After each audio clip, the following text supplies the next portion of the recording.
Good day mga e-bike. Ito mag-install naman tayo ng windshield. Bali, yung mga ganito, 001, P1, X1. Bali, dalawang klase po yung windshield yan. Patingin nga Kuya Christian ng sukat na itong isa.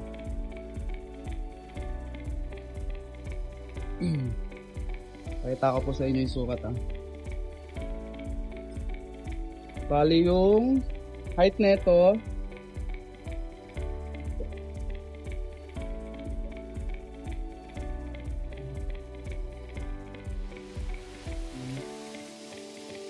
maabot siya ng 20 or 51.5 51.5 lang. Tapos yung butas niya dulo. Pakita mo yung butas kaya Christian. Ay kaya na card. Dito. Hawakan mo lang dyan. Yan. Papunta dito.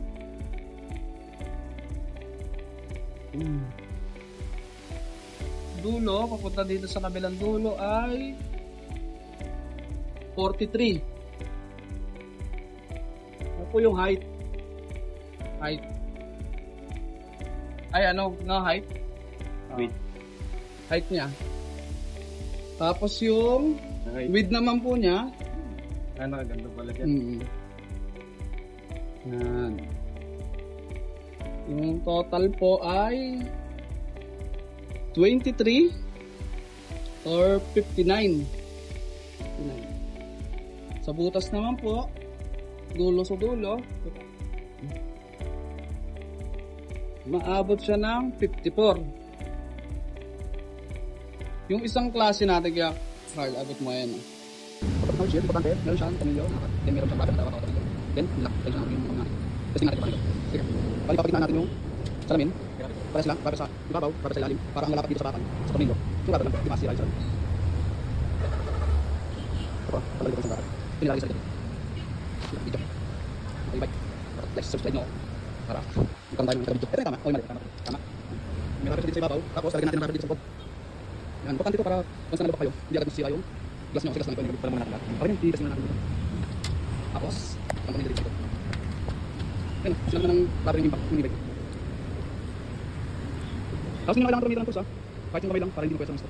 Lagyan natin ito. Kung sakali naman may lock, ay may rubber lock yung ano, yung pinaka-nut nyo, yun gamitan siya. Sa glass. Huwag lang po yung sasagad. Kung may dalawa naman, ay tatlo na. Ready na yung dito. Dito lang kami sa 673, Gulay Common Med. Lapit pa sa mga naglalakad. Pero tayo mga sessions dito, sa sessions dito. Tapos sa mga malalayo naman, pwede mag-check out sa Shopee account namin, lagi rin dito sa baba.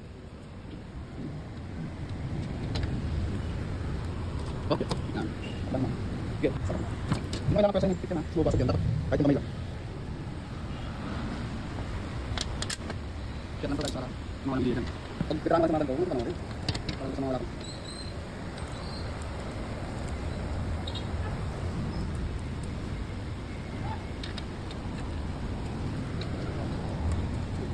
Lapit, taktuhan. Pwede ko lagyan ng rubber dito eh. Kaya pa yan dito sa border ng windshield. Lagyan mga rubber. Sige, hindi na bababa. Kung gano'n yung e-bike nyo, pwede nyo sa mga ano, ang hindi pa naka-install yung bubong set, ito po, may kasama natin. Kakapit ka lang po yun. Isip dito nyo. Luwag muna.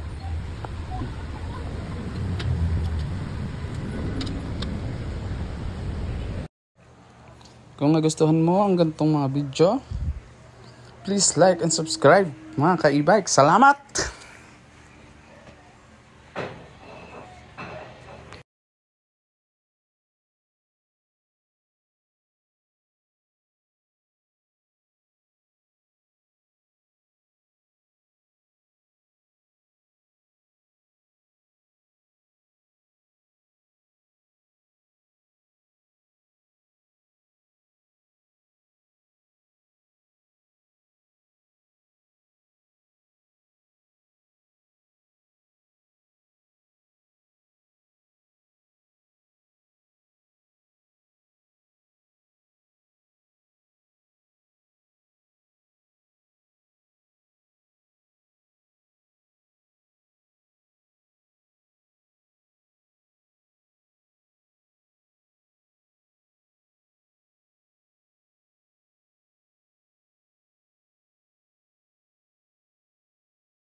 Maraming salamat sa panonood mga kaibike. Sana nakatulong ang video na ito.